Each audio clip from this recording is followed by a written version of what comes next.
শুক্তো খেতে কে না ভালোবাসে, সেটা যদি হয় অনুষ্ঠান বাড়ির মতো, সেটা খেতে কিন্তু দুর্দান্ত লাগে। ঘরেই তৈরি করে নিতে পারবে অনুষ্ঠান বাড়ির মতো দুর্দান্ত এই শুক্তো রেসিপিটি। তো চলো দেখে নিই কী করে করব এই শুক্তো রেসিপিটি।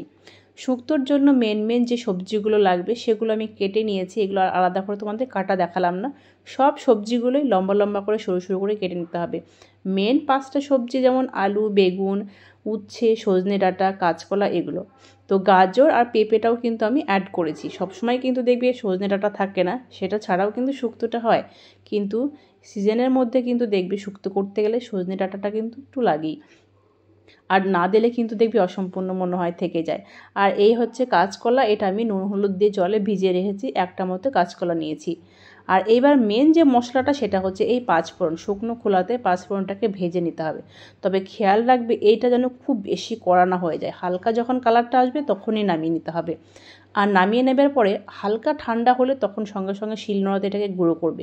অতিরিক্ত যখন ঠান্ডা হবে তখন কিন্তু আর গুঁড়ো হবে না। আর এইবার তেলের মধ্যে পরিমাণ মতো কয়েকটা বড়ি দিয়ে বড়িগুলোকে আমি হালকা করে ভেজে নিচ্ছি। অতিরিক্ত কালার কিন্তু বড়িগুলো করবো না, সেক্ষেত্রেও কিন্তু ভালো লাগে না খেতে। বড়িটা নামিয়ে নেবার পরে ওই তেলের মধ্যেই দিয়ে দিলাম উচ্ছে।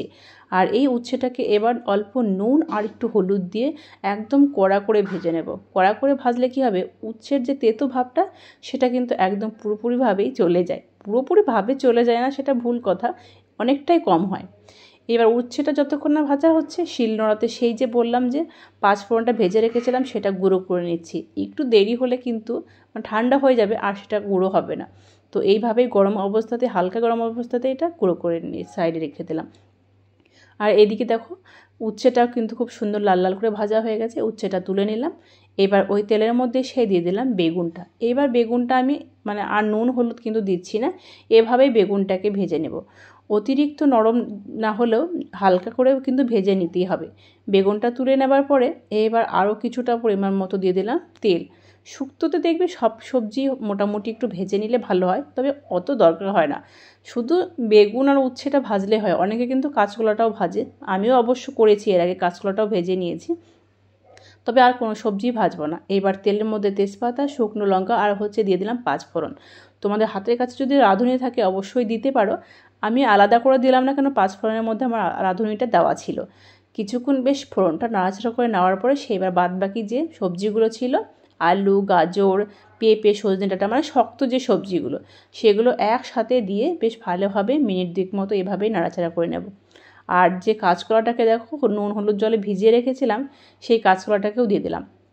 চাইলে তোমরা কাঁচকলাটা আলাদাভাবে ভেজে তুলে নিতে পারো, তবে এর মধ্যে একসাথে ভাজলেই মনে হয় হবে, কোনো দরকার হবে না।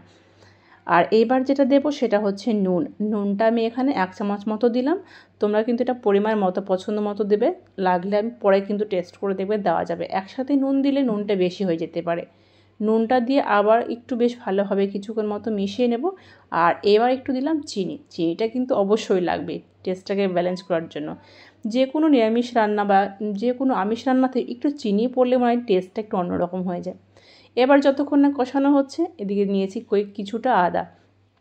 আদাটাকেও আমি শিলনোড়াতে বেশ ভালোভাবে বেটে নিলাম। তবে এখানে আরেকটা জিনিস বলে দিচ্ছি, সেটা হচ্ছে রাঁধুনি। আমার হাতের কাছে এই মুহূর্তে আলাদা করে রাঁধুনি ছিল না। যদি রাঁধুনি থাকতো তাহলে এই আদার সাথে কিছুটা রাঁধুনি দিয়ে একসাথে বেটে দিতে পারো। এবার আদা বাটাটা আমি দিয়ে দিলাম। রাঁধুনি যেহেতু নিয়ে শুধু আদা বাটাই দিলাম, দিয়ে বেশ ভালোভাবে একটু কষিয়ে নেব। সবজিটা যতক্ষণ না কষানো হচ্ছে এদিকে একটা মশলা পেস্ট করব। তার জন্য নিচে 1 চামচ মতো সাদা কালো সর্ষে মিশিয়ে রেখেছিলাম, সেটা দিয়ে দিলাম। আর 1 চামচ মতো পোস্ত। এবার সর্ষে আর পোস্তটাকে গুঁড়ো করে নেব। তারপর আমি জল অ্যাড করে বেশ ভালোভাবে পেস্ট করে নেব। প্রথমে জল দিয়ে পেস্ট করলে পেস্টটা দেখবে ভালো হয় না। এবার এর মধ্যে 1/2 কাপ মতো জল অ্যাড করে পাতলা করে তারপরে সবজির মধ্যে সেই সর্ষে আর পোস্তর পেস্টটাকে দিয়ে দিচ্ছি। দিয়ে এবার বেশ ভালোভাবে মিশিয়ে নিতে হবে। ভালোভাবে মিশিয়ে নেওয়ার পরে এইবার যেটা দেব সেটা হচ্ছে লিকুইড দুধ। লিকুইড দুধ বলতে যে প্যাকেটের দুধটা হয় আমি সেই দুধটাই ব্যবহার করছি। তো আমি এখানে ছোট বাটির 1/2 বাটি মতো দিচ্ছি, এখানে 1/2 কাপ মতো দুধ হবে। এইবার ওই বাটিতে আরও 1/2 কাপ মতো আমি জল অ্যাড করে দেবো। তবে জলের পরিমাণটা নিজেদের পছন্দ মতো দেবে, যে যেরকম ঝোলটা রাখবে। তবে শুক্তো কিন্তু একদম ঘন হয় না, একটু ঝোলঝোলি ভাবটা থাকে। আর যদি হাতের কাছে দুধ না থাকে, সেহেতু যে গুঁড়ো দুধটা হয় সেই গুঁড়ো দুধ জলে গুলেও দিতে পারো, দুধ ছাড়াও হবে। এইবার এর মধ্যে সেই ভেজে রাখা বড়ি, উচ্ছে আর বেগুনটাকে দিয়ে দিলাম। দিয়ে বেশ ভালোভাবে মিশিয়ে নিয়ে এটা ঢাকা চাপা দিয়ে 3 থেকে 4 মিনিট মতো একটু কুক করে নিতে হবে। আর গ্যাসের ফ্লেমটা অবশ্যই মিডিয়াম টু হাই রাখবে। এটা ঢাকা চাপা দিয়ে রান্না করব জাস্ট 3 থেকে 4 মিনিট মতো। 3 থেকে 4 মিনিট পরে আমি ঢাকনাটা খুলে তোমাদের দেখাচ্ছি। যে রসটা এখন দেখতে পাচ্ছ, এই রসটা কিন্তু আর নামানোর পরেও কিন্তু এতটা থাকবে না। আর সবজিগুলো সেদ্ধ হয়েছে নাকি সেই দিকে খেয়াল রাখতে হবে।